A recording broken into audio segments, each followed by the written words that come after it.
You, John Fitzgerald Kennedy, do solemnly swear. I, John Fitzgerald Kennedy, do solemnly swear.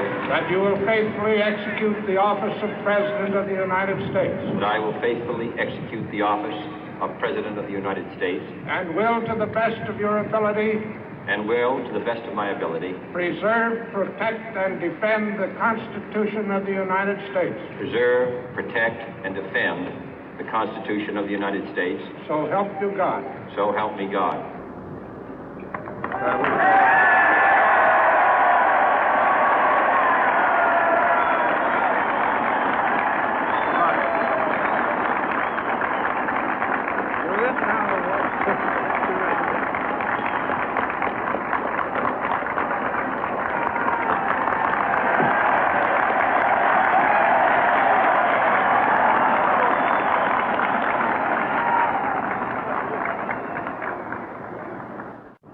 Vice President Johnson, Mr. Speaker, Mr. Chief Justice, President Eisenhower, Vice President Nixon, President Truman, Reverend clergy, fellow citizens.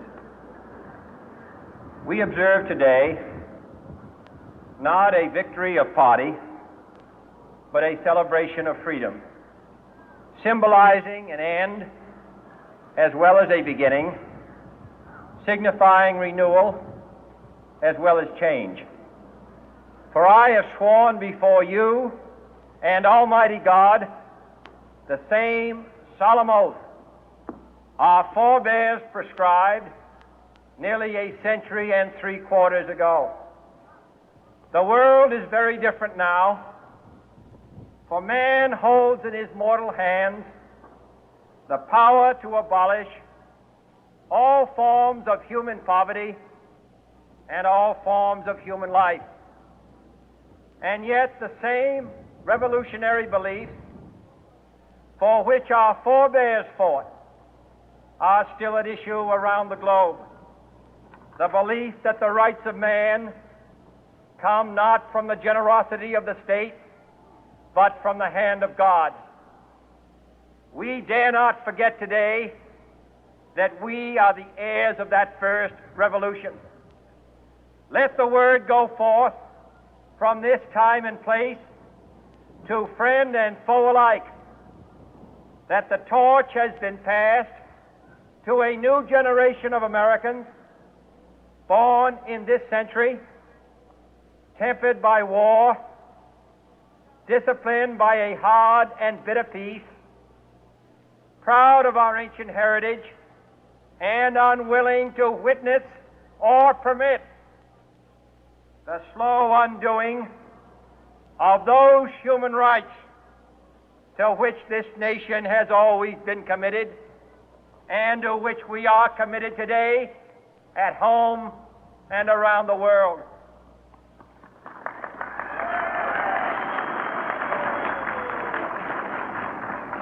Let every nation know, whether it wishes us well or ill, that we shall pay any price, bear any burden, meet any hardship, support any friend, oppose any foe to assure the survival and the success of liberty.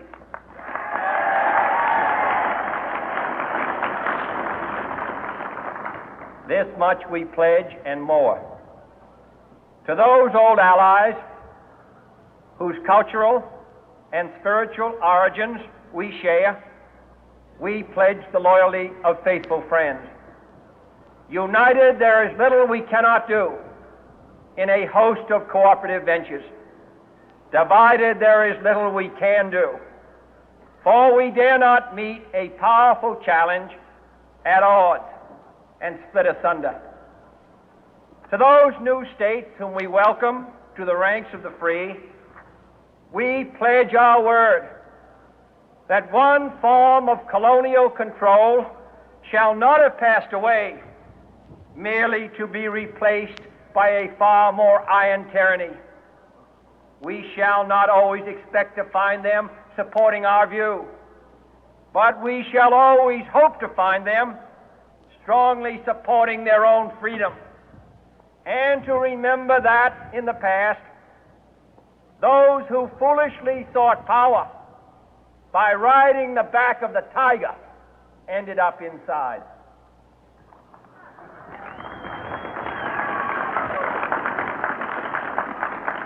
To those people in the huts and villages of half the globe struggling to break the bonds of mass misery, we pledge our best efforts to help them help themselves for whatever period is required, not because the communists may be doing it, not because we seek their votes, but because it is right. If a free society cannot help the many who are poor, it cannot save the few who are rich.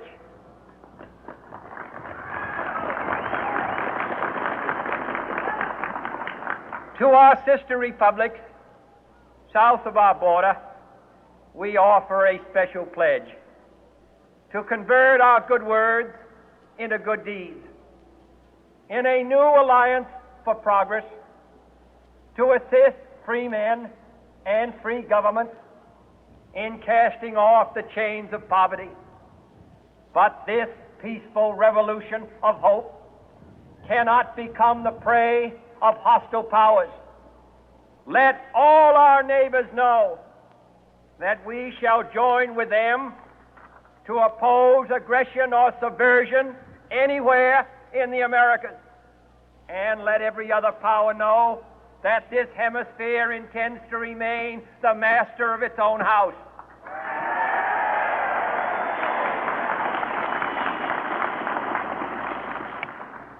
To that World Assembly of Sovereign States, the United Nations, our last best hope, in an age where the instruments of war have far outpaced the instruments of peace, we renew our pledge of support to prevent it from becoming merely a forum for invective, to strengthen its shield of the new and the weak, and to enlarge the area in which its writ may run. Finally, to those nations who would make themselves our adversary, we offer not a pledge, but a request that both sides begin anew the quest for peace. Before the dark powers of destruction, unleashed by science, engulf all humanity in planned or accidental self-destruction, we dare not tempt them with weakness, for only when our arms are sufficient beyond doubt can we be certain beyond doubt that they will never be employed. But neither can two great and powerful groups of nations take comfort from our present course, both sides overburdened by the cost of modern weapons, both rightly alarmed by the steady spread of the deadly atom, yet both racing to alter that uncertain balance of terror that stays the hand of mankind's final war. So let us begin anew, remembering on both sides that civility is not a sign of weakness, and sincerity is always subject to proof. Let us never negotiate out of fear, but let us never fear to negotiate.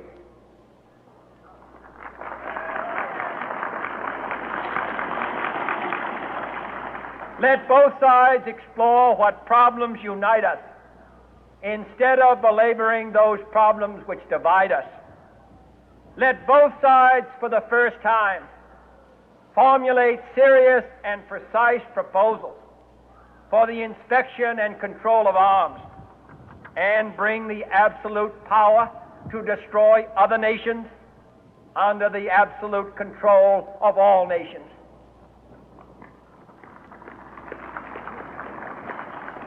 Let both sides seek to invoke the wonders of science instead of its terrors. Together, let us explore the stars, conquer the deserts, eradicate disease, tap the ocean depth, and encourage the arts and commerce. Let both sides unite to heed in all corners of the earth the command of Isaiah to undo the heavy burden and let the oppressed go free. And if a beachhead of cooperation may push back the jungle of suspicion, let both sides join in creating a new endeavor, not a new balance of power, but a new world of law, where the strong are just and the weak secure and the peace preserved. All this will not be finished in the first 100 days, nor will it be finished in the first 1,000 days, nor in the life of this administration, nor even perhaps in our lifetime on this planet. But let us begin.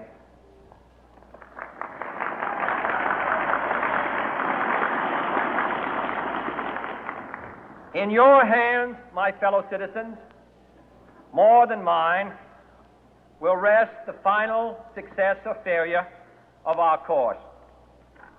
Since this country was founded, each generation of Americans has been summoned to give testimony to its national loyalty. The graves of young Americans who answered the call to service surround the globe. Now the trumpet summons us again, not as a call to bear arms, though arms we need, not as a call to battle, though in battle we are, but a call to bear the burden of a long twilight struggle, year in and year out, rejoicing in hope, patient in tribulation, a struggle against the common enemies of man, tyranny, poverty, disease, and war itself. Can we forge against these enemies a grand and global alliance, north and south, east and west, that can assure a more fruitful life for all mankind? Will you join in that historic effort?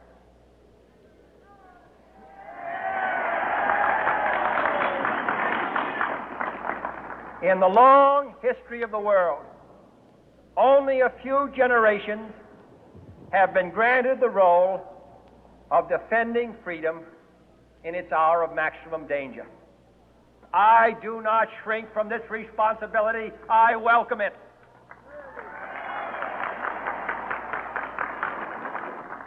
I do not believe that any of us would exchange places with any other people or any other generation.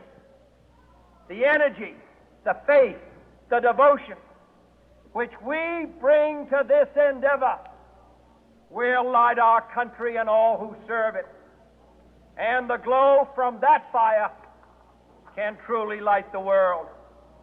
And so, my fellow Americans, ask not what your country can do for you, ask what you can do for your country.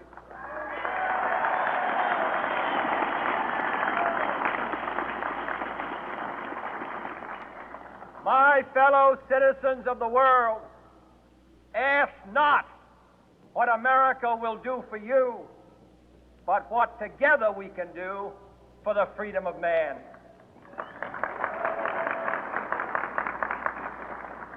Finally, whether you are citizens of America or citizens of the world, ask of us here the same high standards of strength and sacrifice which we ask of you. With a good conscience, our only sure reward, with history the final